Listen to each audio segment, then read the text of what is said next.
তোমার আব্দুল্লাহরি ঘরে।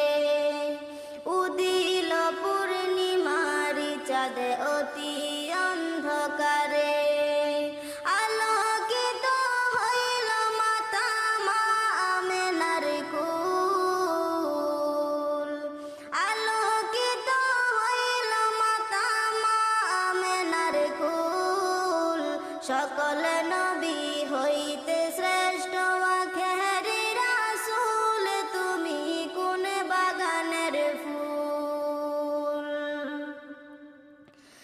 দু জাহানের বাদশা নবী পাইয়া সুখবর, হুর ফেরেশতা আসলেন ভবে মা